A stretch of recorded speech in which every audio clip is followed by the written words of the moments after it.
नमस्कार दोस्तों, मैं Vishnu Sharma, RPSC selected second grade teacher. स्वागत करता हूं आप सभी का English by Vishnu Sharma YouTube channel पर। यहां आप पढ़ेंगे free classes REET level 1 English, level 2 English के लिए, साथ ही साथ आरपीएससी फर्स्ट ग्रेड और सेकंड ग्रेड इंग्लिश के लिए आपको यहां फ्री क्लासेस मिल रही हैं। आज जो सीरीज हम स्टार्ट कर रहे हैं, इसका वीडियो मैंने पहले आपको डाल दिया था, अब तक पहुंच गया होगा कि अब जो है हमारा जो रीट का एग्जाम है, प्री का जो एग्जाम है जिसको हम पात्रता परीक्षा कहते हैं, वो एग्जाम हो रहा है जनवरी में। तो उसके लिए हमें पीवाईक्यूज और एमसीक्यूज चाहिए, यानी पुराने एग्जाम के क्वेश्चंस चाहिए और इंपॉर्टेंट एमसीक्यूज हमें क्वेश्चंस वो चाहिए। उसके लिए हमें मेहनत करनी है, टॉपिक्स रिवाइज करने हैं, है ना, और फिर उन टॉपिक्स के इंपॉर्टेंट क्वेश्चंस आपको चाहिए और प्रीवियस ईयर क्वेश्चंस चाहिए। तो उनकी सीरीज आज हम स्टार्ट कर रहे हैं। साथ ही साथ ये जो सीरीज है ये इंपॉर्टेंट रहेगी किसके लिए? आरपीएससी फर्स्ट ग्रेड और आरपीएससी सेकंड ग्रेड के लिए भी। आरपीएससी फर्स्ट ग्रेड और आरपीएससी सेकंड ग्रेड के लिए भी ये सीरीज इंपॉर्टेंट है। क्यों क्यों इंपॉर्टेंट है सर? क्योंकि आपको पता है कि जो ग्रामर है, चाहे आर्टिकल्स ले लो, डिटर्मिनर्स ले लो, पार्ट्स ऑफ स्पीच ले लें, हम एक्टिव वॉइस पैसिव वॉइस ले लें, सारे टॉपिक्स लगभग ग्रामर के हमारे L1 में भी है, L2 में भी है, या आप लैंग्वेज 1 लें या लैंग्वेज 2 लें, तीन चार टॉपिक दोनों में अलग अलग मिक्स है। साथ ही साथ आरपीएससी सेकंड ग्रेड की बात करें तो कंप्लीट ग्रामर है, और फर्स्ट ग्रेड की बात करें तो भी कंप्लीट ग्रामर है। यहां तक बात हो गई क्लियर? तो इन सभी चीजों के लिए आज से हम क्लासेस स्टार्ट कर रहे हैं। आप टॉपिक्स रिवाइज करते जाएं, फिर उनकी पीवाईक्यूज और एमसीक्यूज वाली जो क्लासेस चल रही हैं उनको आप अटेंड करें। ये क्लासेस मतलब वेल एक्सप्लेनेशन, वेल एक्सप्लेन्ड रहेगी, अच्छे से आपको समझाया जाएगा कि इस चीज में ये क्यों हुआ, ये आंसर क्यों आया। तो आपका टॉपिक भी रिवाइज हो जाएगा। अगर आपने पहले पढ़ रखा है, दोबारा रिवाइज आप नहीं करना चाहते हैं, तो डायरेक्टली जो हम क्वेश्चंस सॉल्व करेंगे उनसे आप रिवाइज कर सकते हैं। तो इसके लिए आपको इस चैनल को सब्सक्राइब करना पड़ेगा। जो नए स्टूडेंट्स हैं वो इस चैनल को सब्सक्राइब जरूर कर लें, क्योंकि अब आपके लिए यहाँ पर इंपॉर्टेंट क्लासेस चलने वाली है, ठीक है, जिसमें हम टॉपिक्स भी पढ़ेंगे और इस तरह से पीवाईक्यूज और इंपॉर्टेंट जो एमसीक्यूज हैं वो भी हम डिस्कस करेंगे। ठीक है, चलिए स्टार्ट करते हैं। स्टार्ट करने से पहले सभी लोग चैनल को सब्सक्राइब कर लेना, सेम नाम से English by Vishnu Sharma, English by Vishnu Sharma नाम से अपना टेलीग्राम चैनल है, ठीक है। इससे आप जुड़ेंगे तो यहां पर आपको क्लासेस की पीडीएफ वगैरह यहां पर मिल जाएगी, और क्विज वगैरह जो होती है वो भी आपको मिल जाएगी। आपके एग्जाम से रिलेटेड जो न्यूज है वो भी आपको मिल जाएगी, ऑथेंटिक मिलेगी, है ना। आप भरोसा कर सकते हैं कि सर खुद सिलेक्टेड हैं, सर ने खुद एग्जाम क्रैक किए हैं, तो हमें हेल्प कर सकते हैं। बिल्कुल मैं आपकी हेल्प करने के लिए तैयार हूं, ठीक है। बस आपका प्यार, आपका सपोर्ट इस तरह से बनाए रखें, अच्छे से क्लासेस लें, और ये क्लासेस इंपॉर्टेंट है तो अपने दोस्तों तक भी आप इस क्लासेस को पहुंचा दें ताकि वो भी पढ़ सके, ठीक है। शुरू करते हैं। आज का जो अपना टॉपिक है वो टॉपिक है parts of speech. Parts of speech सुनने में जो ये टॉपिक है बहुत इजी सा लगता है कि यार बहुत इजी टॉपिक है, पार्ट्स ऑफ स्पीच क्या ही पढ़ना। लेकिन जब पार्ट्स ऑफ स्पीच से क्वेश्चन आते हैं हमारे रीट में भी और सेकंड ग्रेड फर्स्ट ग्रेड में भी, तो हालत खराब हो जाती है, पहचानना ही मुश्किल हो जाता है ये सब्जेक्ट है या ऑब्जेक्ट है, ये एडजेक्टिव है या ये वर्ब है, एडवर्ब है, क्या है, ये पहचानना मुश्किल हो जाता है। तो उस बारे में हम डिस्कशन आज का रख रहे हैं। सबसे पहला क्वेश्चन, ये क्लासेस इसी तरह से होंगी, बढ़िया शानदार तरीके से, है ना। आज थोड़ा सा टाइम मिला नहीं तो हम क्वेश्चंस को लिखेंगे और उनको पढ़ेंगे, ठीक है। चलिए, सबसे पहला क्वेश्चन आपके लिए है जो कि 2023 में थर्ड ग्रेड में पूछा गया था। ये जो क्वेश्चन है ये 2023 का है, और 2023 थर्ड ग्रेड में ये क्वेश्चन में पूछा गया था। कौन से ग्रेड में पूछा गया था सर? ये थर्ड ग्रेड में पूछा गया था, ठीक है। आई प्रॉमिस कि आपका जो टाइम है, कीमती टाइम है, मुझे भी पता है यार, मेरा आपसे ज्यादा कीमती है, आपको अच्छे से पता है ना। तो आपका टाइम खराब नहीं होगा। आप जब ये क्लास एंड करेंगे ना तो आपको वास्तव में लगेगा कि हाँ सर ने मुझे कुछ पढ़ाया है और मैं कुछ यहां से सीख कर गया। चलिए स्टार्ट करते हैं। क्वेश्चन नंबर 1 है हमारा, where he lives is not known. Where he lives, जहां वो रहता है, इज है, नॉट नॉन, नो यानी जानना, और नो की थर्ड फॉर्म क्या है? नोन है। यहां पर अंडरलाइन था। अब आपसे पूछा गया कि ये जो पार्ट अंडरलाइन किया है ना, ये अंडरलाइन वाला जो पार्ट है, ये अंडरलाइन वाला जो पार्ट है ये क्या है, ये हमारा क्वेश्चन था। ऑप्शंस आपके पास हैं, क्या ऑप्शंस थे? सबसे पहले एडजेक्टिवल क्लोज, दूसरा है नाउन क्लोज, तीसरा था एडवर्ब क्लोज, एडवर्ब क्लोज, और चौथा ऑप्शन है इंडिपेंडेंट क्लोज, इंडिपेंडेंट क्लोज। चलिए सॉल्व करें इसको, स्टार्ट करते हैं। हमसे पूछा है where he lives is not known. देखो मेन वर्ब आपकी ये रही इज, यहां पर क्या होगी, मेन वर्ब है, हेल्पिंग वर्ब बोलने की गलती ना करें।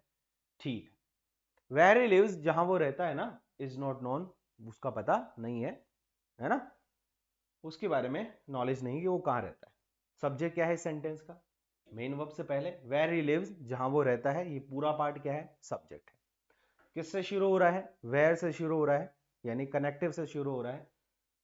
चलिए वेयर ही लिव्स, जहां वो रहता है, ही क्या है अपना, इस क्लोज का सब्जेक्ट है, और लिव्स क्या है, वर्ब है। ये पूरा जो क्लोज है वेयर ही लिव्स, किसका काम कर रहा है, ये सब्जेक्ट का काम कर रहा है। किसका काम कर रहा है सर, सब्जेक्ट का काम कर रहा है, क्योंकि इसके आगे वर्ब है और नॉट नोन आगे लगा हुआ है। ठीक, सब्जेक्ट का काम कर रहा है।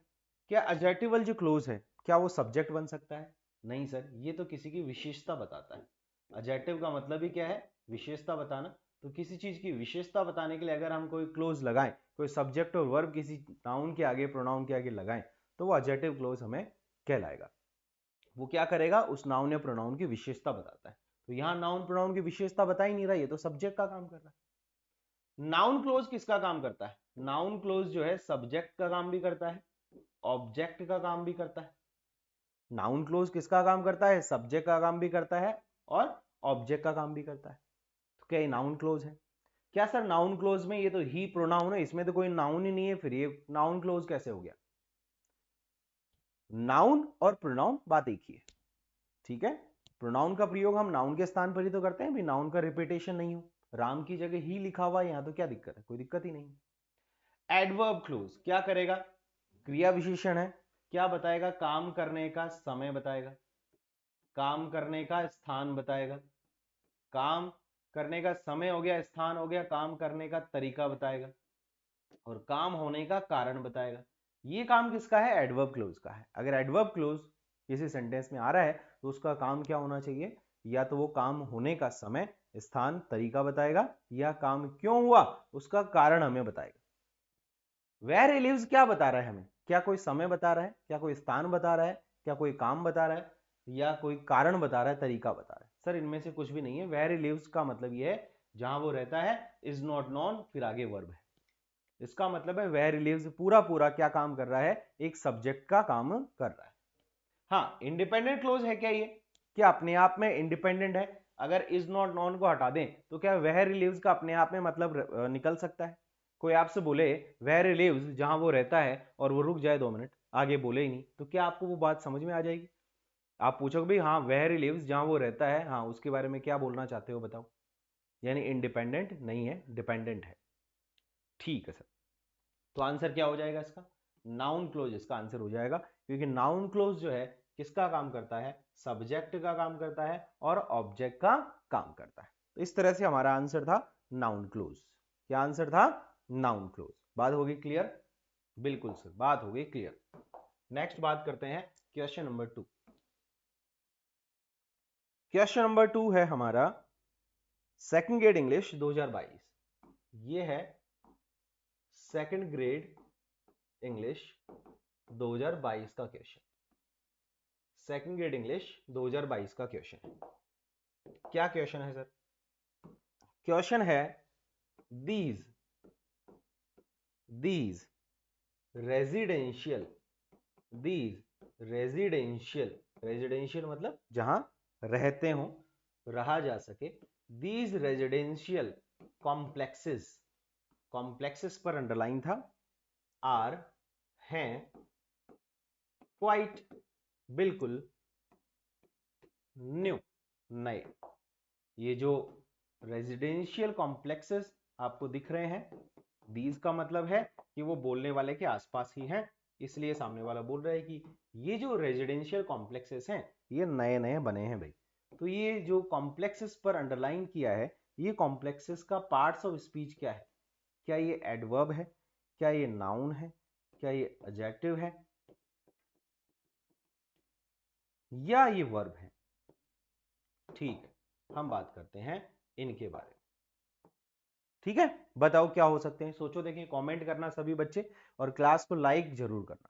आपको मैटर ऐसा मिलने वाला है, बिल्कुल शानदार, मजे आ जाएंगे आपको इस मैटर से, अच्छा मैटर मिलेगा आपको, ये गारंटी। ठीक है, और एग्जाम ओरिएंटेड है, आपके एग्जाम के लेवल के अकॉर्डिंग हम रखेंगे, ऐसा नहीं कि मैं ऐसे बैंक के उठा ला हूं, आपको पल्ले ही नहीं पड़े, फिर आप परेशान होते रहो, है ना। कई लोग ऐसा करते हैं, लेवल दिखाने के चक्कर में, ये लेवल है देखो, इस तरह से आता है। भाई, बच्चे जिस एग्जाम की तैयारी कर रहे हैं, लेवल वही होना चाहिए, ताकि एग्जाम में जब वो मिले तो उनको अंतर नहीं दिखाई दे। कभी कभी ऐसा होता है ना कि हम, मतलब, टफ वाली जो लेवल है उसके क्वेश्चंस पढ़ के चले जाते हैं, उस लेवल की तैयारी करके चले जाते हैं, तो वो क्वेश्चन आते ही नहीं, इजी लेवल के क्वेश्चन आ जाते हैं, या मॉडरेट लेवल के क्वेश्चन आ जाते हैं, हमारी हालत खराब हो जाती है, यार ये क्या है, ये तो बहुत ईजी है, लेकिन इसको पढ़ा नहीं, क्या समझ में नहीं आ रहा। ऐसा हो जाता है हमारे साथ, है ना। तो ऐसा नहीं होना चाहिए। तो दीज रेजिडेंशियल, रेजिडेंशियल अगर हमसे पूछता तो हम बोल देते कि एडजेक्टिव है। जिस भी शब्द के लास्ट में ए एल लगा हो या आई ए एल लगा हो, वो एडजेक्टिव होता है, याद रखिए, है ना। क्योंकि रेजिडेंस यानी क्या होता है, हमारा निवास, है ना। रेजिडेंट यानी क्या होता है, उसमें रहने वाले, और रेजिडेंशियल, रहा जा सके ऐसी कोई जगह, वो रेजिडेंशियल है। कॉम्प्लेक्सेस, कॉम्प्लेक्सेस यानी क्या होते हैं, अपार्टमेंट्स। कॉम्प्लेक्सेस यानी क्या होते हैं, अपार्टमेंट्स होते हैं। आजकल अपार्टमेंट्स कई तरह के होते हैं, मैं तो एक नॉर्मल तरीके से बना रहा हूँ। ये flat number 1, flat number 2, flat number 3 है, ये पार्किंग, और ये आपका हो गया गेट। 1 2 3 4 5 6, ये अपार्टमेंट्स हैं, फ्लैट्स। तो कॉम्प्लेक्सेस को हम अपार्टमेंट्स भी बोल सकते हैं, अपार्टमेंट्स भी बोल सकते हैं। ठीक है, अपार्टमेंट्स, फ्लैट्स, इन सभी को हम कॉम्प्लेक्सेस शब्द में काम में ले सकते हैं। तो कॉम्प्लेक्सेस, अब देखो, कॉम्प्लेक्सेस शब्द में क्या लगा हुआ है, एस, यानी बहुवचन बनाया हुआ है, और केवल जो बहुवचन हम नाउन का ही बना सकते हैं, है ना, किसी नाम का बहुवचन बना सकते हैं। एडवर्ब का मतलब क्या होता है, एम यानी मैनर, तरीका, पी यानी प्लेस, टी यानी टाइम, आर यानी रीजन। अगर इन चारों से कोई शब्द हमें मिल रहा है जो तरीका बता रहा है, प्लेस यानी स्थान बता रहा है, टी यानी टाइम बता रहा है, आर यानी रीजन बता रहा है काम होने का, तो वो एडवर्ब है। क्या ये एडवर्ब हो सकता है? नहीं, नहीं हो सकता। एडजेक्टिव यानी क्या होगा, क्वालिटी होगी, ये किसी न किसी चीज की क्या होगी, क्वालिटी होगी। तो क्वालिटी वाले शब्द क्या कहलाते हैं, एडजेक्टिव कहलाते हैं, विशेषण कहलाते हैं। वर्ब हमें पता ही है, दो टाइप की है, हमारी एक्शन वर्ब भी है, जिनसे हम काम करते हैं, काम को शो करते हैं, एक्शन होना बताते हैं। फिर ऑक्सिलरी वर्ब्स हैं, यानी मॉडल हैं, और हेल्पिंग वर्ब्स आ जाती है, फिर लिंकिंग वर्ब्स आ जाती हैं। इस तरह से काफी सारी वर्ब्स। वर्ब्स यानी क्या होती है, क्रिया, यानी काम होता है, एक्शन होता है, एक्शन होता है, क्या होता है, एक्शन होता है। तो एक्शन नहीं है इसमें, तो आंसर क्या हो जाएगा सर, सीधा सीधा नाउन।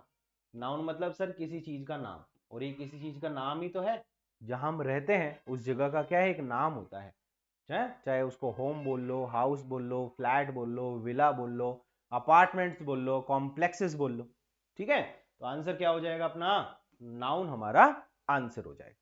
मजा आ रहा है ना, इस तरह से आपको मजा आएगा अगर आप कंप्लीट चीजें पढ़ें। ठीक है, क्वेश्चन नंबर 3 पर आ जाते हैं। क्वेश्चन नंबर 3 की बात कर रहे हैं। क्वेश्चन नंबर 3 पूछा गया था second grade 2022, same second grade English 2022 का क्वेश्चन है। सेकंड ग्रेड इंग्लिश 2022 का क्वेश्चन है। ही स्टिल, स्टिल यानी अभी भी, एडवर्ब है। ही स्टिल ओज मी, ही स्टिल ओज मी a lot of money, a lot of money, है ना। तो ओ का मतलब क्या होता है, he still owes me a lot of money, यानी अभी भी काफी सारा पैसा भाई उधार है। एडवर्ब है क्या ये, क्या ये एडजेक्टिव है, विशेषण है, क्या ये नाउन है, या ये वर्ब है? बताओ, सोचो क्या है? 2-5 सेकंड का टाइम ले लो। ही स्टिल ओज मी अ लॉट ऑफ मनी, जैसे मैं बोलो यार आई ओ यू 1000 रुपीज, इसका मतलब क्या हो जाएगा ये आप समझो। सबसे पहले 1000 rupees, I owe you 1000 rupees, subject verb object, ठीक है। यानी भाई अभी मेरे ऊपर तेरे 1000 रुपए उधार हैं, यानी तूने मुझे 1000 रुपए दिए थे, उनका एहसान मेरे ऊपर चढ़ा हुआ भाई, वो मुझे चुकाने हैं, वो मुझे चुकाने हैं। ठीक है। तो जब हम किसी से कोई चीज ले लेते हैं तो सामने वाला पर्सन हमारे लिए क्या हो जाता है? देनदार हो जाता है, देनदाता हो जाता है। तो हम उसके लिए ओ वाला शब्द काम में लेते हैं। आई owe you, I O her, she ओज मी, इस तरह से ये क्वेश्चन है ही ओज मी, यानी उसने मुझसे लिए थे उधार। क्या लिया था? अ लॉट ऑफ मनी, मुझसे उधार लिया था, उस लड़के ने लिया था मुझसे। तो देनदार हो गया मैं, और लेनदार कौन हो गया? ही। तो इस तरह से हम बात कर सकते हैं। जब हम किसी से कोई पैसे लेते हैं, कोई चीज उधार लेते हैं, है ना, तो हम ओ करने लग जाते हैं। आई ओ यू, आई ओ हर, है ना, इस तरह से बोल सकते हैं। तो ओ का मतलब है कि हमारे ऊपर कर्जा चढ़ जाता है, हमारे ऊपर ऋण चढ़ जाता है, ठीक है। तो ये क्या है? ओ में देखो एस लगा हुआ है और स्टिल एडवर्ब है, मी आगे ऑब्जेक्ट है, तो सीधी सीधी बात क्या हो गई? ये वर्ब हो गई। ओ यानी क्या हो गई? वर्ब हो गई। अच्छी वर्ब पूछी थी, मजा आ गया क्वेश्चन में। क्वेश्चन नंबर 4 पर आ जाते हैं sir. Question number 4, question number 4 की बात आ गई। क्वेश्चन नंबर 4 की बात आ गई, चलो क्वेश्चन नंबर 4, हाँ ये वाला क्वेश्चन था।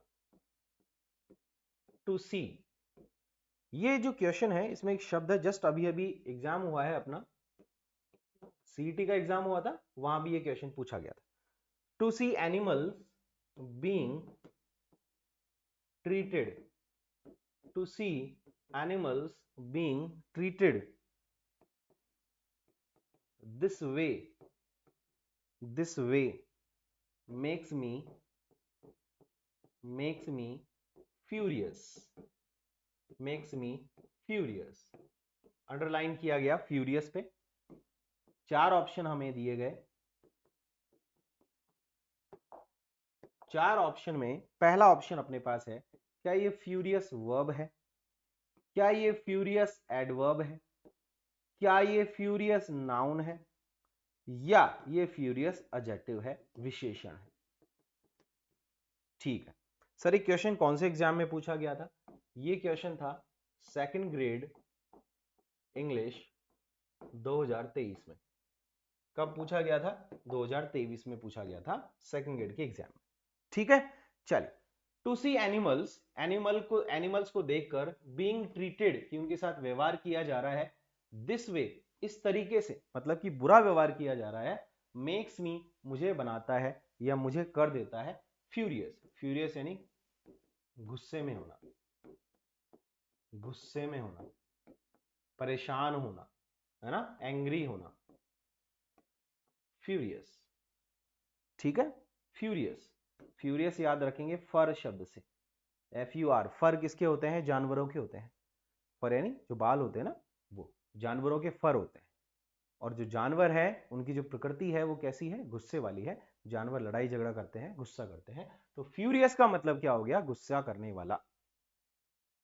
ठीक है, इस तरह से हम बोल सकते। तो फ्यूरियस मतलब हो गया गुस्सा या गुस्से में होना। तो फ्यूरियस शब्द क्या होता है? एडजेक्टिव होता है, विशेषण होता है। क्या होता है? विशेषण। फ्यूरियस किसी का नाम नहीं कि मैं कल 2 फ्यूरियस से मिला था, ऐसा नहीं बोल सकते हम। ठीक है, अच्छा पहचान सर, कैसे पहचाने? एग्जाम में आ जाए तो मान लो ये तो याद हो गया हमें।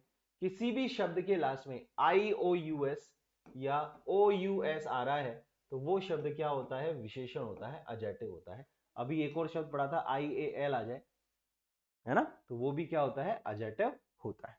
ठीक है, चलिए बात होगी क्लियर। किसी शब्द के लास्ट में ENT आता है, जैसे इंटेलिजेंट, ब्रिलियंट, इस तरह से ENT और ANT, ENT और ANT आ जाए किसी शब्द के लास्ट में, तो वो भी क्या होता है, एडजेक्टिव होता है, विशेषण होता है, बिना देखे आप लगा के आ सकते हैं, मेरी गारंटी।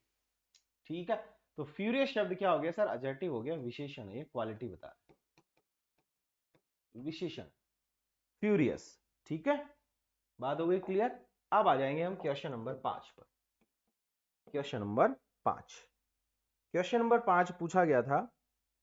अब आपका एक क्वेश्चन ले लेते हैं हम।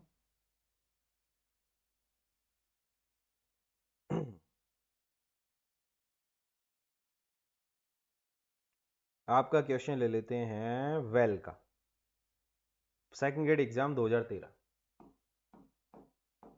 Second grade 2013। अब आप सोचेंगे सर आप तो बहुत पहले चले गए, चलो आप बताना, देखिए क्या होगा, तो है पता चल जाएगा मुझे कमेंट में। द सुपरलेटिव, पढ़ते समय बताना, बाद में कमेंट नहीं करना, sorry. The superlative degree, the superlative degree of the adverb, of the adverb well, well adverb है, इसकी सुपरलेटिव डिग्री क्या होती है? वेल यानी कुआ भी होता है भाई, है ये एडवर्ब है, इसकी सुपरलेटिव डिग्री क्या होती है? क्या वेल की सुपरलेटिव डिग्री वेल होती है? क्या वेल की सुपरलेटिव डिग्री बेटर होती है? क्या वेल की सुपरलेटिव डिग्री बेस्ट होती है या गुड होती है? देखो दो शब्द हैं, दोनों में अंतर हम समझेंगे। एक शब्द आपका गुड, गुड यानी होता है किसी का अच्छा होना, अच्छा होना, और वेल का मतलब है अच्छे से, वेल का मतलब है अच्छे से काम करने का तरीका है। भाई मेहमान आए थे, खाना खिला दिया, हाँ खाना खिला दिया, कैसे खिलाया, अच्छे से खाना खिला दिया, है बहुत बढ़िया तरीके से खाना खिला दिया, तो हम वेल शब्द का काम में लेंगे। कैसा खाना खिलाया, अच्छा खाना खिलाया, तो वो गुड है। ठीक है, जैसे गुड बॉय अच्छा लड़का, गुड गर्ल अच्छी लड़की, लेकिन वेल बॉय नहीं बोल सकते, है ना, अच्छे से लड़का अच्छी सी लड़की ऐसा नहीं बोल सकते। ठीक है, तो वेल नहीं बोल सकते, वेल एडवर्ब है, काम करने का तरीका बताता है। ठीक है, गुड और वेल दोनों बात एक ही है, गुड एडजेक्टिव है और वेल एडवर्ब है।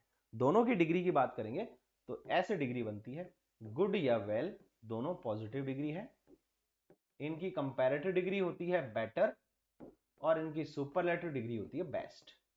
गुड या वेल पॉजिटिव डिग्री, फिर बेटर और बेस्ट। ठीक है, बात होगी क्लियर। अब बताओ कौन सी डिग्री आएगी, वेल की सुपरलेटिव डिग्री क्या हो जाएगी सर, बेस्ट हो जाएगी, वेल की सुपरलेटिव डिग्री क्या हो जाएगी, बेस्ट हो जाएगी। ठीक है, इजी क्वेश्चन था, ज्यादा रामायण महाभारत इस क्वेश्चन के लिए नहीं थी। तो क्वेश्चन नंबर 6 पर आ जाते हैं, किस पर आ जाते हैं, 6 पर आ जाते हैं।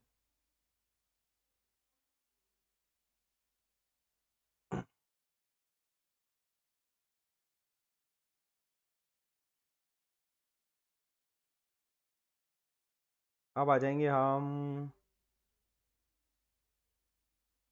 ये जो मेरे पास क्वेश्चंस की फाइल है ना, बहुत अच्छी फाइल है, इसको शेयर कर दिया ना तो आपकी नौकरी लग जाएगी, मान लो आप, है ना। हाँ,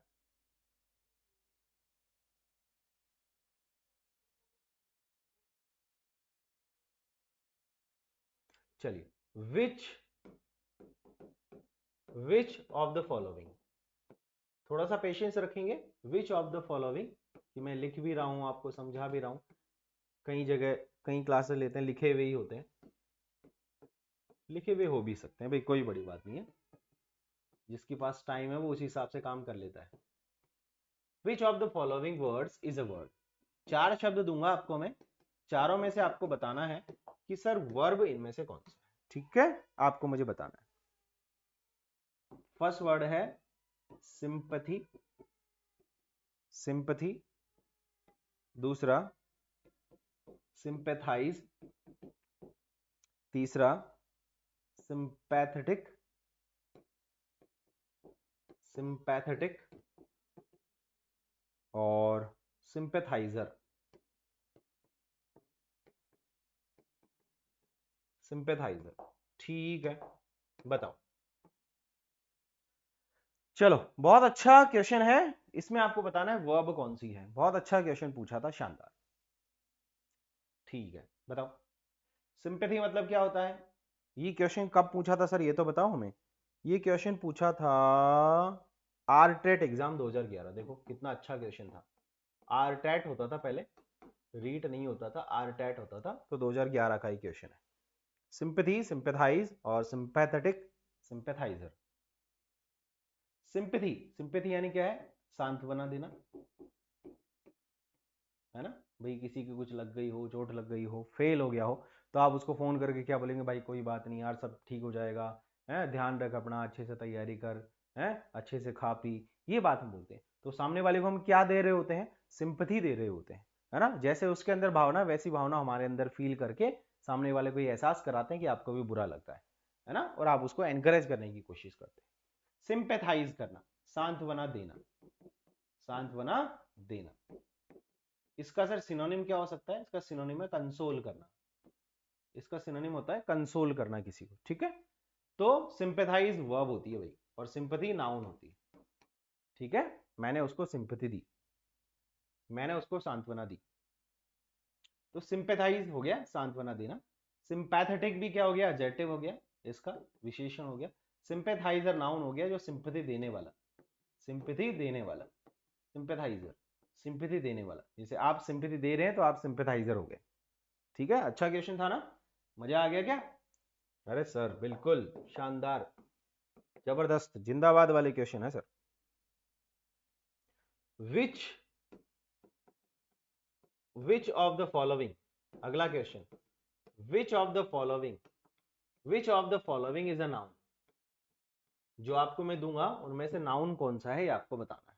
ये ऐसे ऐसे क्वेश्चन है जो हमें लगता है बहुत इजी है, लेकिन एग्जाम में हमारी हालत खराब हो जाती है, ठीक है। इसलिए ध्यान से देखना है, और भी काफी सारे शब्द आपको याद करके जाने हैं। ऐसा नहीं है जो मैं पढ़ा रहा हूं वही है, लेकिन आपको अच्छे से पढ़ना है। ये क्वेश्चन था वही आरटेट 2011, आरटेट 2011 का क्वेश्चन था ये। चलिए बताओ, इनमें से नाउन कौन सा है। बहुत इजी सा क्वेश्चन है, आंसर सबका सही होना चाहिए। कमेंट करना है सभी बच्चों को, जल्दी से बताओ इसका आंसर क्या होगा। विच of the following is a noun, इनमें से कौन सा जो शब्द है वो नाउन है। विच of the following is a noun, इनमें से कौन सा नाउन। सर राइट यानी क्या होता है, लिखना, ये वर्ब की फर्स्ट फॉर्म है। रॉट यानी लिखा, वर्ब की थर्ड फॉर्म है। लिख लिया, रिटन, वर्ब की थर्ड फॉर्म है। राइटर लिखने वाला, जो लिखता है उसका नाम क्या है, राइटर बोलते हैं उसको, यानी लिखने वाला किसी का क्या है, नाम है। ये किसी का क्या है, नाम है। और नाम क्या होता है सर, नाउन होता है। दुनिया में जिस भी चीज का नाम है दैट इज नाउन। तो राइटर यहां पर क्या हो गया, नाउन हो गया। राइटर यहां पर क्या हो गया, नाउन। अरे सर ऐसे क्वेश्चन आ गए तो फिर तो पक्का ही हम नौकरी लग जाएंगे। बेटा जी क्वेश्चन का तरीका है, क्वेश्चन और अच्छे से आ सकते हैं,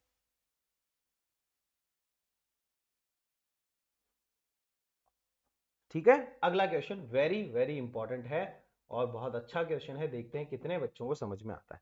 दिस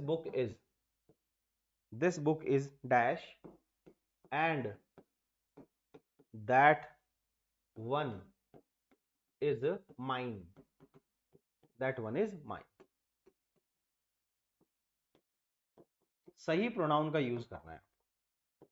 कैसे प्रोनाउन का यूज करना है, सही प्रोनाउन का यूज करना है। फर्स्ट आ गया आवर बुक, सेकंड आ गया योवर, फिर आ गया योर्स, फिर आ गया योर्स बुक, ठीक है। इसके लिए आपको प्रोनाउन पर जाना पड़ेगा। जैसे आई होता है, आई का एडजेक्टिव माई बनता है और पजेसिव माइन बनता है ना। और यहां पर यू आ गया तो यू का बताते हैं, यू का एडजेक्टिव योवर बनता है और पजेसिव प्रोनाउन योर्स होता है, ठीक है। वी आ गया, वी का एडजेक्टिव आवर बनता है और पजेसिव प्रोनाउन आवर्स बनता है, ठीक है। दो ही थे, ठीक। ये है सब्जेक्टिव, हमेशा सब्जेक्ट बनते हैं। ये है एडजेक्टिव, एडजेक्टिव अकेले किसी काम के नहीं है, इनके साथ नाउन चाहिए। मैं बोलूं कल तुम्हारा मुझे मिला था, मैं आपको बोलूं कल तुम्हारा मुझे मिला था, आप क्या सोचोगे, सर बावड़े हो गए, पता नहीं क्या ही पूछ रहे हैं, हमारा क्या मिल गया। लेकिन मैं बोलूं कल तुम्हारा भाई मुझे मिला था, तो आपको बात समझ में आ जाएगी। यानी तुम्हारा, हमारा, मेरा, इनके साथ में हमें किसी चीज की जरूरत होती है, अकेले बेचारे किसी काम के नहीं। माइन, योवर्स और आवर्स ये पजेसिव प्रोनाउंस है, ये नाउन को छुपाने के काम में आते हैं, नाउन को हाइड करने के काम में आते हैं। नाउन का प्रयोग दो बार नहीं हो, एक ही बार हो तो काम हो जाता है। जैसे माइन को खोलेंगे ना तो माई प्लस नाउन निकलता है, योवर्स को खोलते हैं तो योवर प्लस नाउन निकलता है, और उस नाउन को छुपाने के लिए हमें माई का माइन और योवर का योवर्स बनाना पड़ता है। क्यों? क्योंकि जिस नाउन की हम बात कर रहे हैं उस नाउन का प्रयोग वाक्य में पहले ही हो चुका होता है। ठीक है, चलिए, तो दिस बुक, यह किताब, अब किताब का प्रयोग यानी बुक का प्रयोग सेंटेंस में पहले ही हो चुका है, तो बार बार हमें बुक का प्रयोग नहीं करना है। This book is our book, यह बुक हमारी बुक है, दो बार नहीं बोलना है। यह बुक हमारे वाली है ऐसे बोलेंगे, ये बुक हमारी वाली है, वो बुक तेरी वाली है, ऐसा हम बोल सकते हैं। तो पहला तो वैसे ही गलत हो गया। मैंने बोला योवर, यह बुक तुम्हारी, तुम्हारी वाली बोलना जरूरी है। यह बुक तुम्हारी, तुम्हारी सिस्टर की है, तुम्हारी मम्मी की है, तुम्हारी आंटी की है, ठीक है, तुम्हारी पब्लिकेशन की है। इस तरह से काफी सारी चीजें बोल सकते हैं हम, लेकिन योवर अकेला किसी काम का नहीं, इसके साथ हमें नाउन चाहिए जो कि यहां नहीं था, तो ये गलत हो गया। योवर बुक लगा भी नहीं सकते क्योंकि दो बार बुक आ जाएगा वापस। दिस बुक इज योर्स, अब योर्स को खोलेंगे तो क्या निकलेगा? This book is your book. अब दो बार बुक नहीं लिखना है हमें, इसलिए इस बुक को हटाकर योवर को किस में चेंज कर देते हैं? योर्स में चेंज कर देते हैं। ये तरीका है। दिस बुक इज योर्स, ये बुक तुम्हारी वाली है, एंड दैट वन, वो वाली, इज माइन, मेरी वाली। ठीक है, इस तरह से हम काम में लेते हैं। सर ये क्वेश्चन कब आया था ये तो बताया ही नहीं आपने। इतना अच्छा क्वेश्चन था सर, ये तो रिसेंट होना चाहिए। ये क्वेश्चन भी 2011 में आया, तो हम ऐसा नहीं बोल सकते कि सर कोई से भी ईयर का एग्जाम हो क्वेश्चन इजी आते हैं, पहले तो क्वेश्चन इजी आते थे। नहीं बेटा जी, पहले भी क्वेश्चन क्या थे? हार्ड आते थे। कुछ क्वेश्चन हमेशा इजी देता है एग्जामिनर, क्योंकि बैलेंस बनाना भी जरूरी है, कट ऑफ निकालने भी जरूरी है। Arun and Lata have a house, Arun और लता के पास क्या है भाई? एक घर है। Khalistan house, Khalistan house is quite big, और खालिस्तान जो घर है इज क्वाइट बिग, ठीक ठाक बड़ा है, यह बिल्कुल बड़ा है, हम ऐसा बोल रहे हैं। अब इस खालिस्तान में क्या आना चाहिए? पार्ट्स ऑफ स्पीच में क्या आना चाहिए? Supply the correct pronoun, correct pronoun भरना है, करेक्ट प्रोनाउन भरना। क्या भरना है? करेक्ट प्रोनाउन भरना है। चलो भर के बताना आप। THEIR देयर, HIS हिज, लड़के का, HER हर, लड़की के लिए एडजेक्टिव, और दियर्स, दियर्स के आगे नाउन नहीं आता है क्योंकि नाउन को छुपाने का काम करता है। दे, दियर, दियर्स और देम पजेसिव प्रोनाउन है। ठीक है सर, बात क्लियर हो गई। अब बताओ क्या आएगा। सबसे पहले मुझे बताओ घर किसका है? अरुण का और लता का। दो नाम है और दो नाम मिलाकर बहुवचन नाम हो गए। क्या दोनों नाम में फर्स्ट पर्सन सेकंड पर्सन है? नहीं सर, दोनों थर्ड पर्सन है। जो नाम है उनको हम थर्ड पर्सन में लेते हैं, और थर्ड पर्सन में बहुवचन में कौन सा प्रोनाउन काम में लेते हैं? दे। अब दे का एडजेक्टिव क्या बनता है? THEIR, दियर बनता है। उनका घर, उनका बंगला, उनकी कार, उनके पेरेंट्स, उनकी किताबें, इस तरह से हम बोल सकते हैं। तो क्या काम में लेना पड़ेगा? THEIR, दियर काम में लेना पड़ेगा। क्या काम में लेना पड़ेगा? दियर काम में ले। हिज तो कब काम में लेते? जब केवल अरुण होता, लड़का ही होता। हर काम कब लेते? जब अरुण नहीं होता, केवल लता होती, तो अकेली लड़की के लिए हम हर काम में ले सकते थे। अच्छा क्वेश्चन था सर। ये क्वेश्चन कौन से एग्जाम में पूछा था? ये भी RTET 2011 में पूछा था। RTET 2011 का क्वेश्चन था। आज की क्लास का लास्ट क्वेश्चन है बेटा जी। अब चैनल को जरूर सब्सक्राइब करना है आपको, और नेक्स्ट क्लास में हम मिलेंगे और करेक्ट पार्ट्स ऑफ स्पीच वाला ही क्वेश्चन है, ठीक है। नेक्स्ट क्लास में हम मिलेंगे और अच्छे क्वेश्चंस के साथ।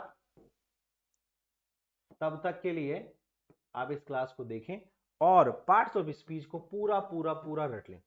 आई have dash him for as long